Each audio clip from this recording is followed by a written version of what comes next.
Luego del receso y habiendo escuchado la entrevista al licenciado Roberto Edmundo Alejandro Jiménez Molina, atendiendo siempre a la programación autorizada por el Honorable Pleno, corresponde en esta ocasión la entrevista al licenciado Guillermo Lara Domínguez.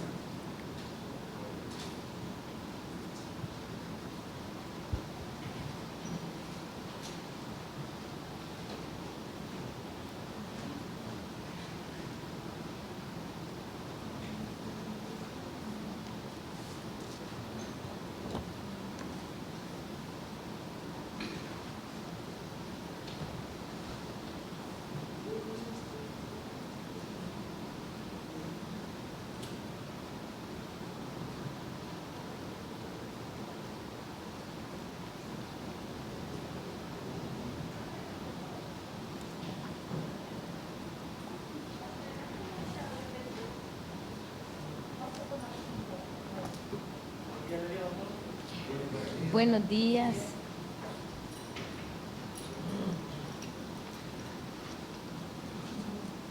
Reciba un cordial saludo y bienvenida de parte del Pleno del Consejo Nacional de la Judicatura, licenciado Guillermo Lara Domínguez.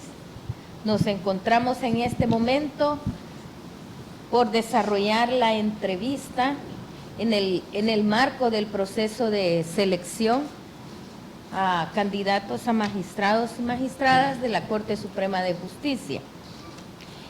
Usted, desde que presentó la solicitud, comprobó y entregó el mayor número de documentos, todos respecto de la moralidad notoria.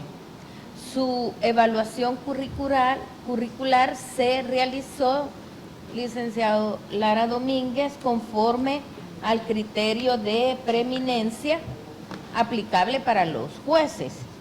Es así como usted obtuvo el porcentaje máximo de la antigüedad en la carrera judicial por estar precisamente como funcionario por más de 15 años. Sus evaluaciones son satisfactorias con mérito, presenta en su documentación acreditaciones como reconocimientos, experiencia docente también, por más de 15 años, y su grado académico y su formación con otros cursos relacionados a su carrera profesional. En ese promedio usted obtuvo 3.6 del 5% que corresponde a este análisis curricular.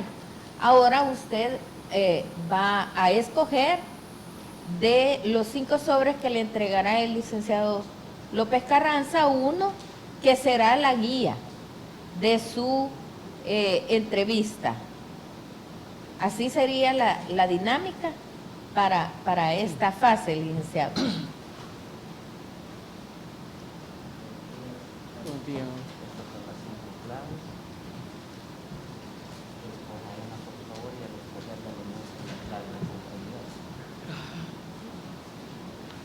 Gracias. Clave 2. Es la clave número 2. Dale la tijera. Para abrirlo, ya está abierto. Ya, gracias. Ahora no los hemos pegado tanto, pero se les ha puesto ahí un clip para... Trae la tijera. Léala tranquilamente, en tanto el licenciado nos entrega el documento cuestionario para nosotros.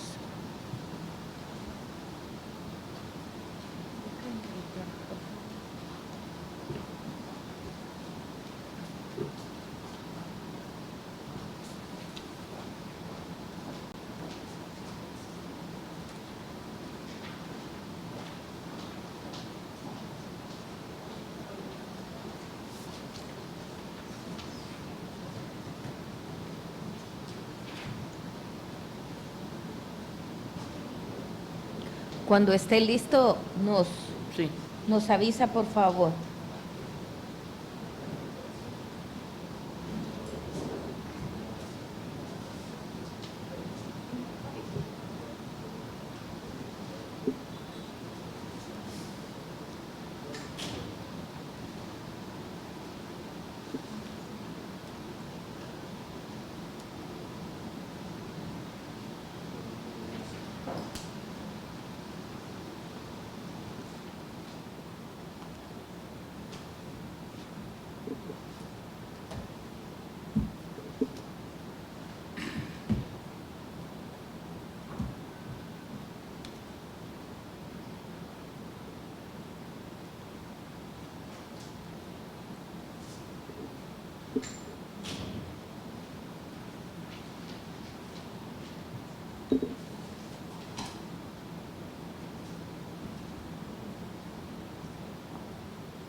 Muy bien, estoy listo.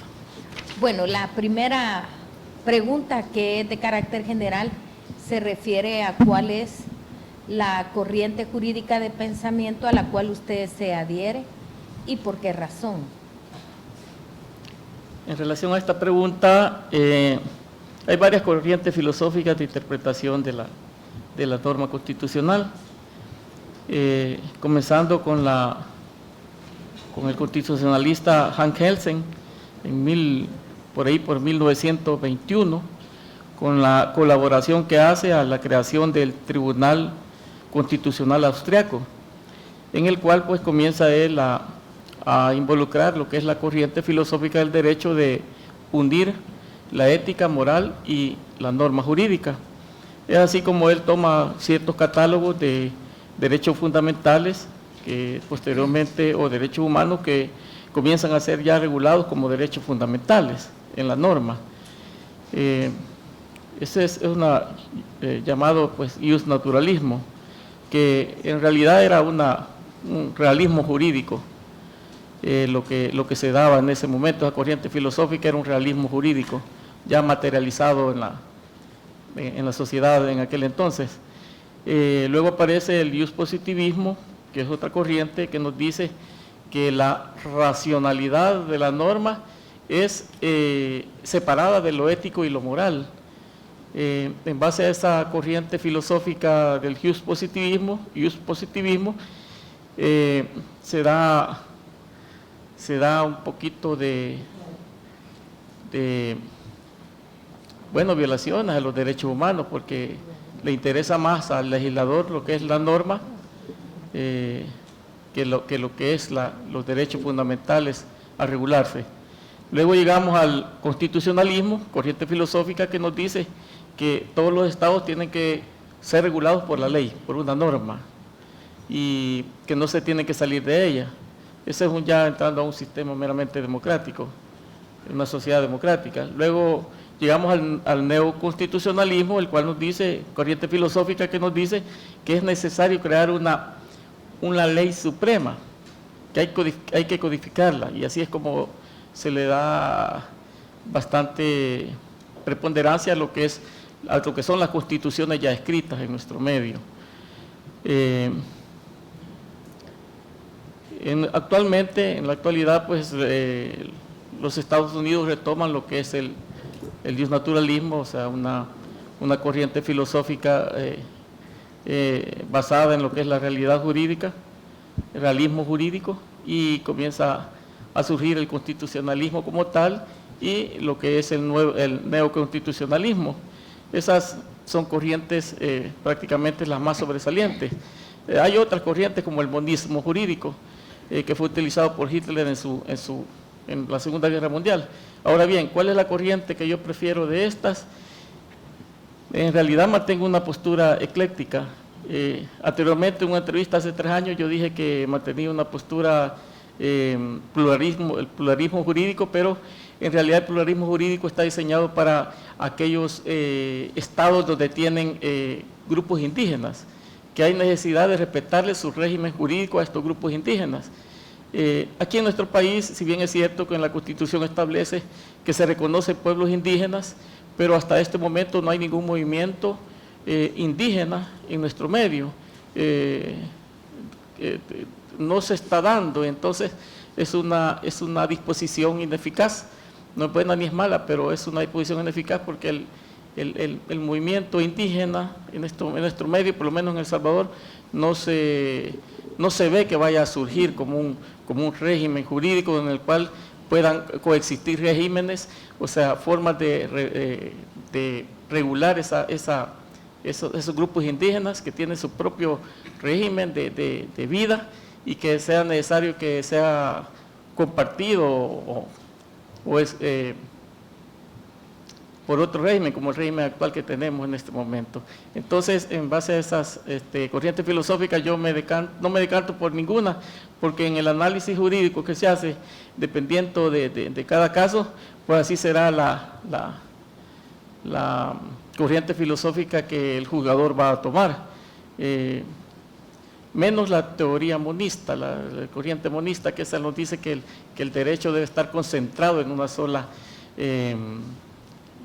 actividad jurisdiccional y eso pues no respeta lo que es el monismo, pues fue utilizado por Hitler allá en la Segunda Guerra Mundial, 1940-45, donde en realidad se hizo un atropello de toda una comunidad, como todos lo sabemos.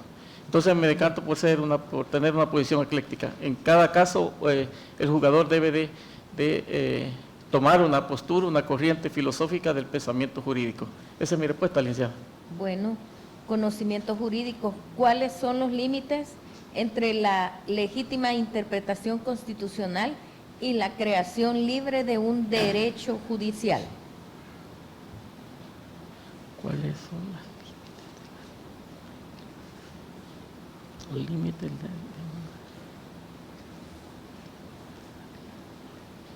La legítima interpretación judicial.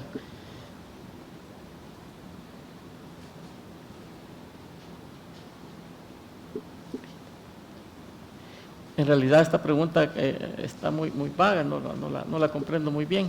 Pero bueno, la pregunta se refiere principalmente a cuáles identifica usted que deben de ser los límites de la interpretación constitucional versus la interpretación que indica o que genera la creación del derecho, es decir, a los jueces constitucionales creando derecho. Por eso se habla de los límites, ¿verdad? Sí. Entre la interpretación constitucional, llamémosla tradicional, porque esta depende mucho de la respuesta que usted dio anteriormente, ¿verdad? Con relación a lo que es la corriente del pensamiento jurídico que rige la interpretación del derecho. Entonces, sobre esa base, el cuestionario a usted le salió, digamos, bastante favorable, porque la segunda o primera pregunta, ¿verdad?, la responderá de acuerdo a la línea de pensamiento jurídico. Si se decanta por una interpretación constitucional, por así decirlo, tradicional, versus la interpretación que permite al juez, a los jueces y en este caso al Tribunal Constitucional a crear derecho como parte de la jurisprudencia o del análisis que se haga de los casos en concreto. Han habido en nuestro país sentencias de la Sala de lo Constitucional que han legislado, en realidad han legislado. Podemos hablar de dos de ellas puntualmente. El derecho del voto por rostro. Eso es algo que no está en la ley secundaria, pero a través de la jurisprudencia que hizo la Sala de lo Constitucional, la interpretación de la ley, ordenó erga omnes que se tenía que hacer, que el Tribunal Supremo Electoral tenía que hacer un mecanismo para que se votara por rostro. Otra en la materia ya penal nos dice que en el delito, en el artículo 34, nos dice que el ánimo de traficar no solo está en el tercer inciso, sino que en el primero y en el segundo. Entonces, es una forma de legislar. En este punto yo pienso que el neoconstitucionalismo es el que se ha antepuesto a esa visión. ¿Por qué razón? El derecho internacional público nos dice que eso es bueno. ¿Por qué? Porque hay situaciones que no se quieren regular o que se regulan de una manera opaca o incorrectamente. Viene la Constitución, el pensamiento de ese neoconstitucionalismo dice que la ley suprema la interpreta la Sala de lo Constitucional, y la Sala Constitucional puede en un determinado momento invadir incluso competencias de la Asamblea Constituyente. ¿Por qué? Porque crea leyes. Entonces eso se hace en base a una neoconstitucionalismo donde aparentemente se da una invasión. Va a depender de cada caso, en cada momento, porque no es tan cierto también que la Sala de lo Constitucional tendría una carta abierta para hacer eso. Depende de la fundamentación en su momento, porque cada realidad histórica, cada evento social, pues obviamente hay que analizarlo detalladamente. Entonces, pienso que los límites de la legítima interpretación constitucional, pues la Sala tiene la facultad, de acuerdo a la interpretación constitucional, tiene la facultad de poder incluso legislar. Esa es mi respuesta. Aptitudes y valores éticos. ¿Cómo debe responder el juez ante una insinuación o señalamiento público de que alguna de sus decisiones obedece a incentivos económicos ilícitos, sobornos u otra forma de corrupción?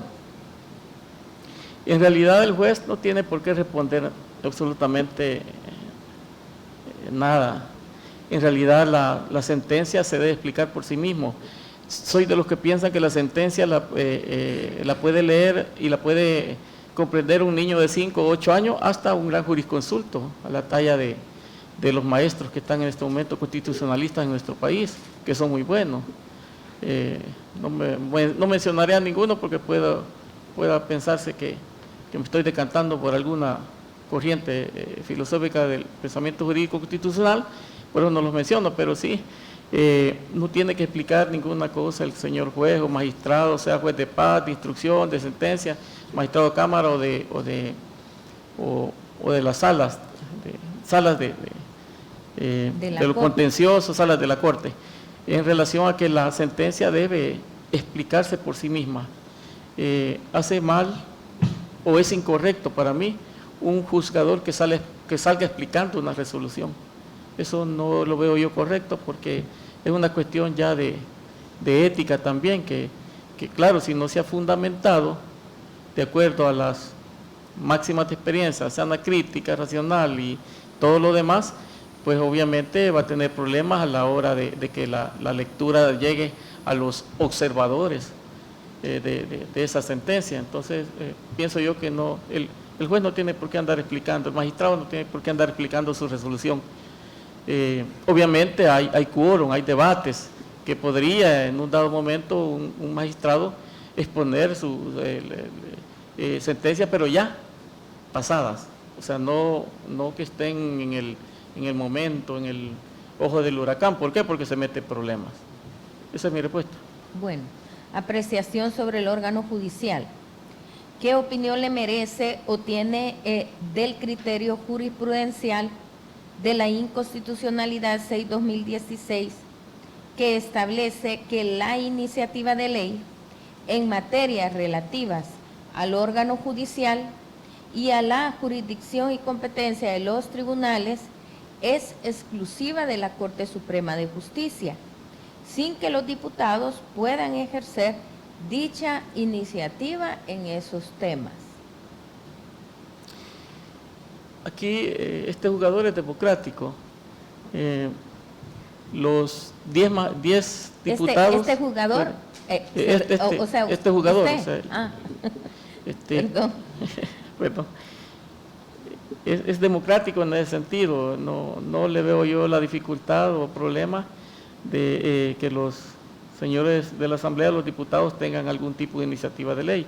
Al fin y al cabo, esa formación de ley, esa ley que se puede hacer, es controlada por la Sala de lo Constitucional. Si lleva algún ingrediente de inconstitucionalidad, la Sala de lo Constitucional la va a revisar, obviamente, la va a controlar, vía facultades que tiene, porque es el único intérprete de la Constitución y de las normas que se están produciendo a nivel de Asamblea.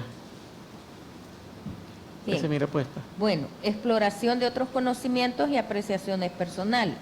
Valore en forma crítica la posibilidad de admitir amigos del tribunal en los procesos constitucionales, tomando como base la jurisprudencia constitucional vigente sobre este asunto.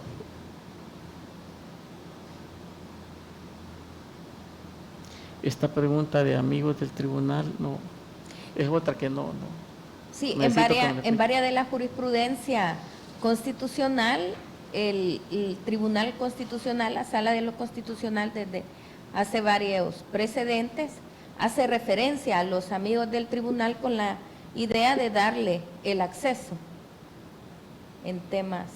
Por eso la pregunta se centra en eso. ¿Qué opina usted con relación a ese término y de cómo la jurisprudencia constitucional ha estado, si no la conoce, pues igual no, pero lo puedo imaginar. Mira, a nivel de magistraturas, el magistrado debe estar entregado con la institución, con el órgano judicial. En base a eso, pienso que no debería. Perdón, el término tiene que ver con la tutela judicial efectiva. Tutela judicial efectiva, correcto. Ajá. Bueno. La tutela judicial efectiva, el magistrado debe de tener siempre en mente lo que es la justicia. Y la justicia es decidir en la mejor manera el litigio presentado. En este caso, pues digamos, la inconstitucionalidad presentada por alguien o alegada por alguien. Entonces pienso que no debería de existir ese tipo la tutela efectiva no es en relación a esas opiniones que puedan dar los amigos de la Corte, sino que en realidad el magistrado es el que debe tener en mente siempre el principio de justicia al grado de garantizar una efectiva tutela según el caso planteado. La última pregunta, licenciado Lara Domínguez, está referida a la vinculación política partidaria. ¿Ha ocupado cargos o empleos públicos que impliquen una relación de confianza con partidos políticos o sus dirigentes? No, nunca he estado en esas situaciones. En realidad tengo ya años de estar en la judicatura y bueno, he tenido que ser siempre pues independiente, imparcial, sin ninguna circunstancia que me liga a ningún grupo o partido político, y pues se sabe que los partidos políticos siempre van a estar pendientes de sus elementos humanos, el elemento humano, y en un momento determinado pues le pueden pedir favor al juez o al magistrado, en este caso, sí, que ostento, y pues podría verse involucrado con la independencia judicial, incluso con la imparcialidad que el juez, que el magistrado puede llegar a tener en un momento determinado en la resolución que está emitiendo.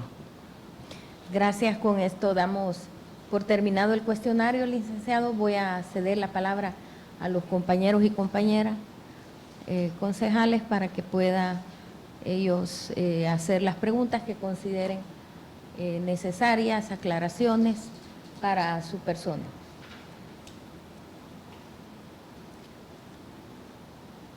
Si no hay preguntas para el licenciado, vamos a dar por terminado la entrevista y quedando pues pendiente usted de la notificación con relación al avance en el proceso. Muchas gracias. Gracias.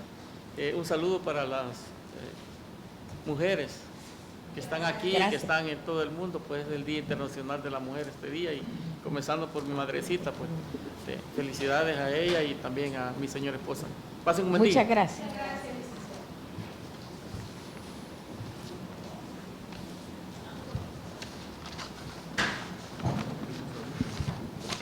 Yo pensé que era por agenda, no, pero es agüita. Ya va a estar abierto.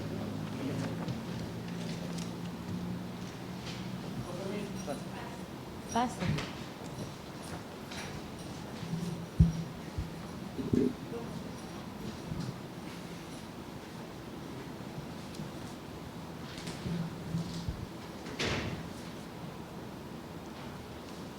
Continuando con la programación y luego de haber escuchado la entrevista realizada al aspirante Guillermo Lara Domínguez, corresponde en esta ocasión el turno al aspirante licenciado José Miguel Lemus Escalante.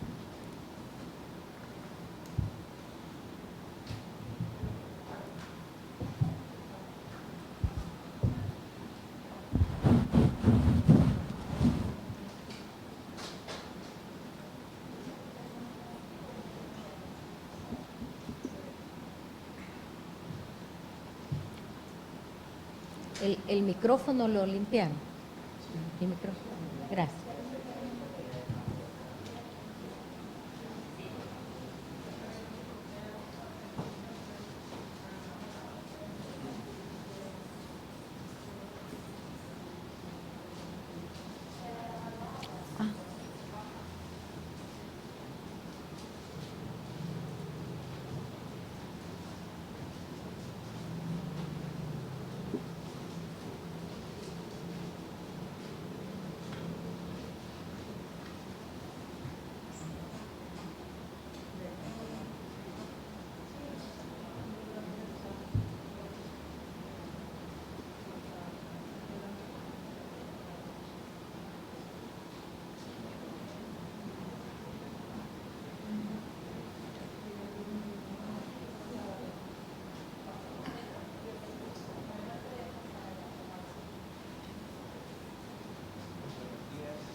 Buenos días, adelante. Reciba un cordial saludo del Pleno del Consejo Nacional de la Judicatura y una bienvenida. Nos encontramos en la fase de entrevista dentro de este proceso de selección a magistrados, magistradas a la Corte Suprema de Justicia en su calidad pues, de aspirantes dentro de este proceso. Hemos tenido a la vista todo su expediente y en la fase de análisis curricular usted tiene una ponderación de 3.52 respecto del 50% que se refiere a esa verificación curricular. Se ha tomado en cuenta y la evaluación se ha hecho sobre el criterio de preeminencia que es aplicable exclusivamente a los funcionarios judiciales. En este caso, usted reporta entre 10 y 15 años de carrera judicial, satisfactorio, con méritos sus evaluaciones, posee investigaciones jurídicas, posee reconocimientos, docente y una maestría, más diversos cursos, son los grados académicos, los conocimientos jurídicos que acreditan un ramo de la especialización en el plano de la administración de justicia. Así es que con esto daríamos paso a lo que es la entrevista, cuya metodología ha sido diseñada por este pleno para facilitarle 5 sobres cerrados, donde usted escogerá un sobre que contiene ahí el cuestionario que cuando usted esté listo podríamos comenzar. Lo primero es la entrega de ese sobre, licenciado Lemus Escalante.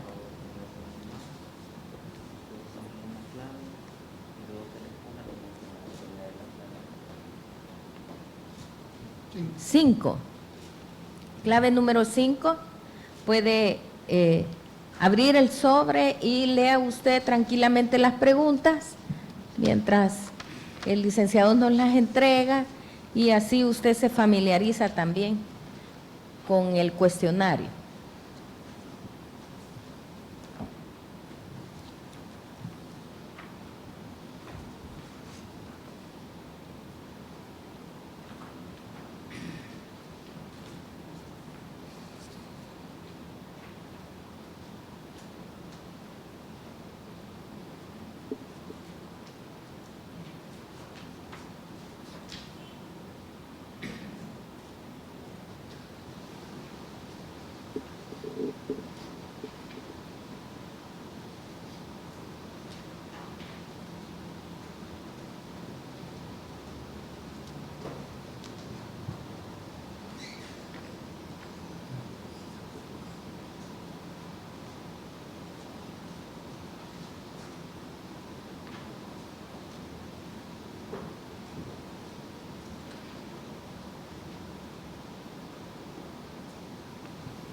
Listo.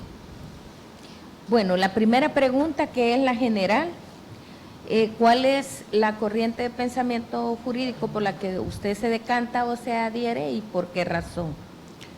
Bueno, en primer lugar, felicitarles en su día a las señoras que conforman el Pleno del Consejo Nacional de la Judicatura. Muchas felicidades. Gracias, licenciado. Y luego hacer extensivo el saludo a los señores concejales también. Gracias por la oportunidad que se me está brindando. Y hoy sí, empezar, ¿verdad?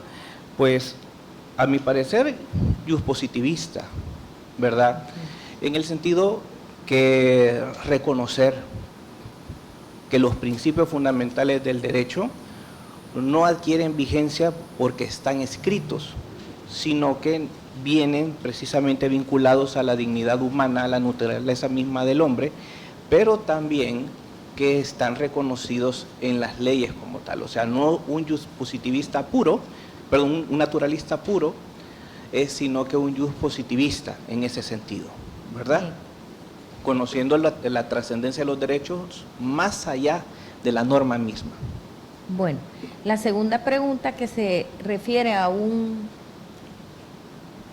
los conocimientos jurídicos, ¿en qué consiste la prohibición de abstenerse de juzgar por insuficiente de información y qué implicaciones tiene para los jueces y juezas en el proceso salvadoreño? Bueno, para ser honesto con esta pregunta, nosotros tenemos en el derecho salvadoreño una norma que no podemos abstenernos de juzgar, ¿sí? Hay una prohibición expresa respecto de que los jueces tienen que emitir un pronunciamiento al respecto, al menos, y quiero dejar esto en claro, en el área civil y mercantil. Sí, porque podemos tener esta connotación en un ámbito penal donde va a tener una trascendencia totalmente distinta. En el ámbito civil y mercantil, un juez nunca puede excusarse de resolver, digamos, ateniéndose precisamente a que no cuenta con la información suficiente. En todo caso, digamos, en otros ámbitos, si estamos hablando del ámbito penal para el caso, esto conllevaría meramente a la absolución si no existe la información al respecto, ¿verdad? Y claro, en un indubio pro demandado o en un indubio pro reo, la falta de información en todo caso tendría siempre que favorecer a la persona del indiciado. Con relación a los criterios, a las aptitudes y valores éticos, explique si la función jurisdiccional es un servicio público o un poder del Estado. ¿Cuáles son las consecuencias prácticas de considerarla de una o de otra forma? No, es un poder del Estado, o sea, tenemos que tener claro esa postura, no es un servicio público. La diferencia está que los servicios públicos como tal forman parte de la administración, ¿sí? Y si forman parte de la administración, implica por ende que no existe la imparcialidad, que es una garantía en todo caso de la jurisdicción. Si bien existen determinadas instancias administrativas, estas jerarquías como tales, doctrinariamente y realmente así es, carecen en todo caso de independencia, sino que siguen la línea precisamente de aquellos quienes encabezan a las instituciones. desde el punto de un servicio público. Ahora, la jurisdicción como tal es un poder del Estado, ¿verdad? Nosotros hemos dejado de llamarles poderes, pero según nuestra Constitución son órganos, ¿verdad? Pero al final de cuentas, digamos que la trascendencia es la misma, reconocer la independencia como un órgano distinto o como un poder distinto, como se le quiera llamar, ¿verdad? Completamente ajeno, en todo caso, a la injerencia que puede surgir de los otros órganos como tal. La apreciación que usted tiene sobre el órgano judicial. ¿Qué proporción del personal que ejerce cargos de magistraturas y judicaturas en el órgano judicial corresponde a mujeres? ¿En qué rango de magistraturas y judicaturas se ubica la mayor cantidad de mujeres y por qué razones existe dicha situación en el país? La mayor cantidad de mujeres juezas está en las sedes de paz. Sí, ahí es donde vamos a encontrar la mayor proporción, que desgraciadamente va disminuyendo a medida que vamos sumando instancias, ¿sí? Ya la proporción en primera instancia vamos a ver que es la contraria, que vamos a encontrar más hombres que mujeres, y a nivel de cortes, lo tradicional ha sido al contrario de que se presidan casi solo por hombres, ¿verdad? Tanto es así que la Sala de lo Constitucional en su historia solo ha tenido 2 mujeres que la han conformado, ¿verdad? Y claro, esto es un tema también donde yo considero que cuando se abren espacios igualitarios que se permite a los aspirantes a entrar realmente por capacidad, vamos a ver de que el ingreso de mujeres suma más del 50%. Pero cuando se trastoca ya con un tema político, cuando los cargos van a mayor, digamos, peso político, existen temas de exclusión para las mujeres, precisamente, y ahí podríamos entrar también a digamos, temas ya de machismo, temas, digamos, de exclusión de ese compadrazgo que existe a veces entre hombres, ¿verdad?, que permite en todo caso excluir a las mujeres de ese tipo de cargos.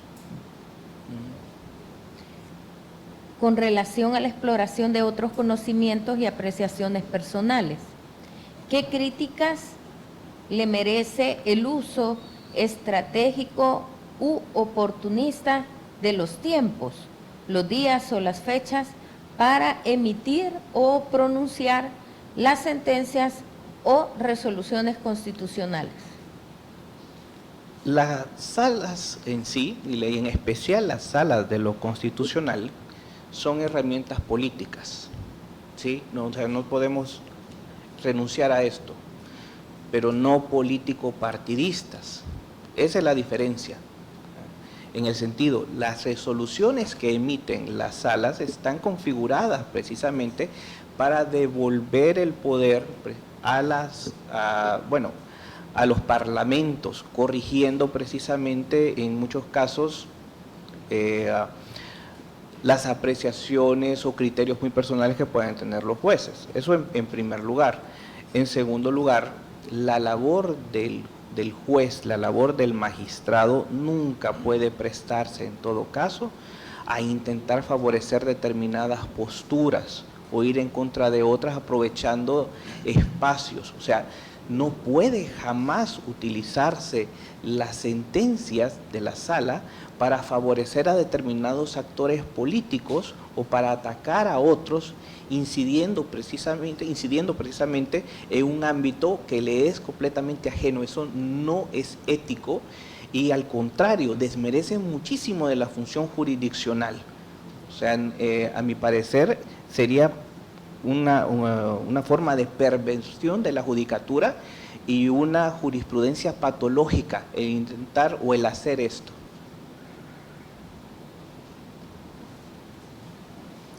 Respecto de la vinculación política partidaria, ¿qué opina sobre la prohibición jurisprudencial y ética de vinculación partidaria formal y material de los y las funcionarios judiciales? Bueno, Acordémonos que nuestro sistema todavía se basa en el sistema de pesos y contrapesos de Montesquieu. Cuando Montesquieu lo diseña como tal, no existían los partidos políticos.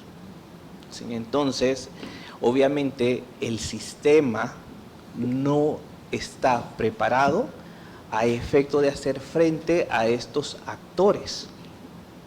Eso implica que las instituciones son vulnerables y que más que todo en El Salvador, donde no se nos reconoce como una democracia plena a nivel internacional, y esto hay que tenerlo muy en claro, que solo a 3 países del continente se les reconoce como democracia plena: Costa Rica, Uruguay y Canadá.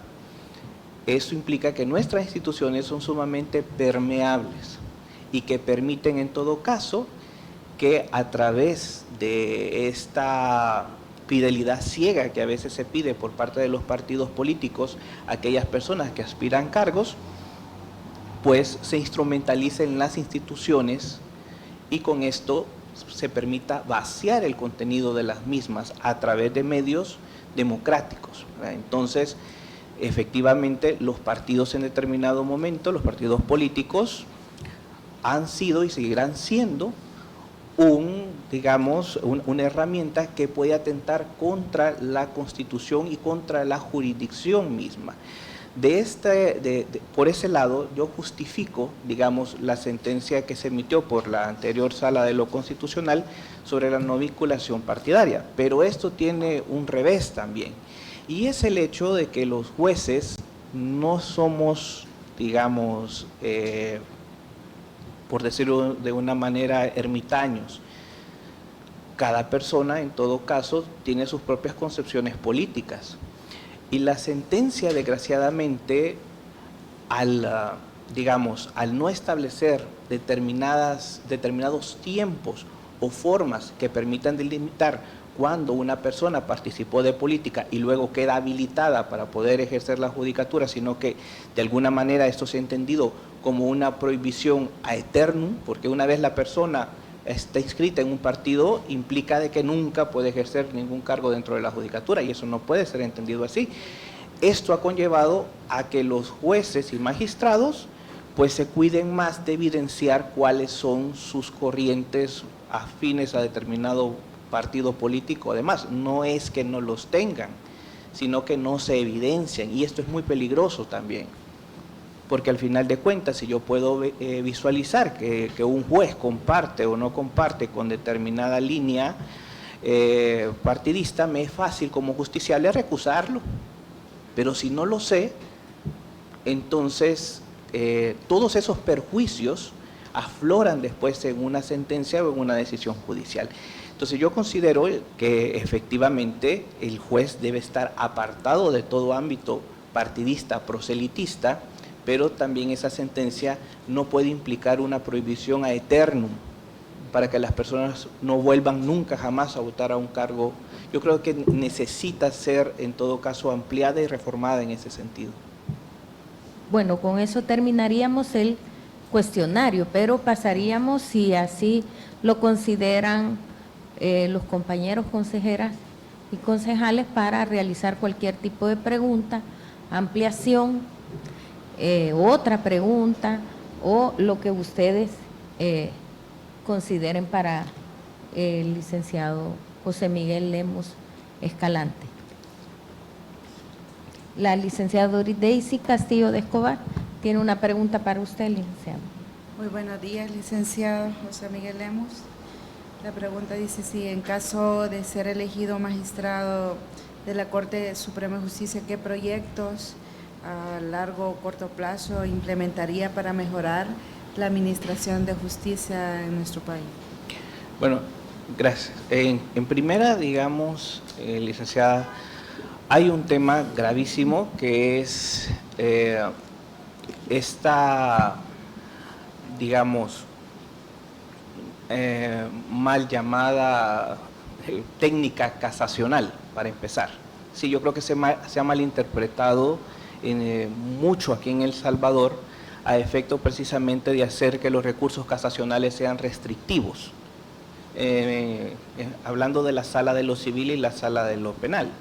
Tanto es así que en el área civil, que es la que manejo, ¿verdad? O bien ostento manejar, perdón ahí, pero estamos hablando de un nivel de rechazo del 90% de todas las casaciones. Hay que flexibilizar definitivamente el acceso a la justicia en estos ámbitos, a efecto de que no sea, digamos, una fata morgana el hecho de querer entrar a casación. Y de la misma manera también hay una deuda pendiente enorme en todas las salas y también, digamos, a nivel de judicatura en cuanto a la mora judicial. Y esto se debe en buena medida, en primer lugar, a una mala organización por parte de los juzgados. Esa es una deuda pendiente en el sentido que el mapa judicial está mal, desde hace años lo sabemos, donde existen juzgados que no tienen ningún trabajo y otros están completamente sobrecargados. O sea, hay que rediseñar en todo caso el mapa judicial, hay que buscar alternativas a efecto de implementar todo lo que nos ha enseñado esta pandemia tristemente con el tema del e-government, a efecto precisamente de facilitarle a las partes el ingreso de demandas y las notificaciones y demás a través de medios electrónicos.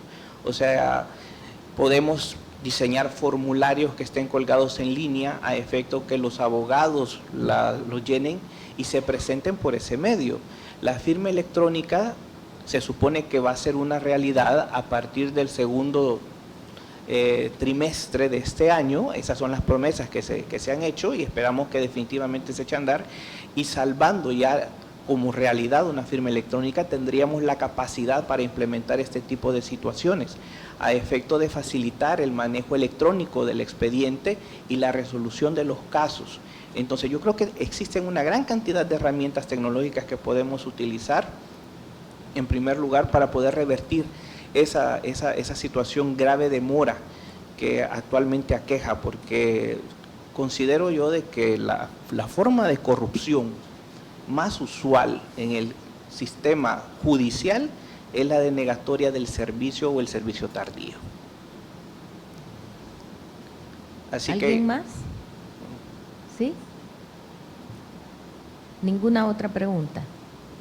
Bueno, con eso, licenciado José Miguel Lemos Escalante, terminamos su fase de entrevista y quedaría pues usted atento a recibir la notificación correspondiente para el avance dentro del proceso. muchísimas gracias. Muchas gracias. Tengan todos muy buenas tardes. Buenas tardes.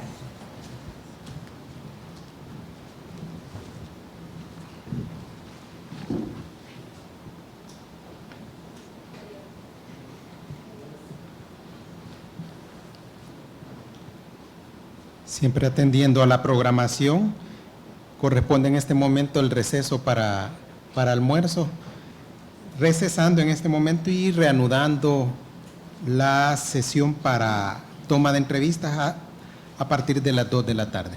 Muchas gracias. Muchas gracias.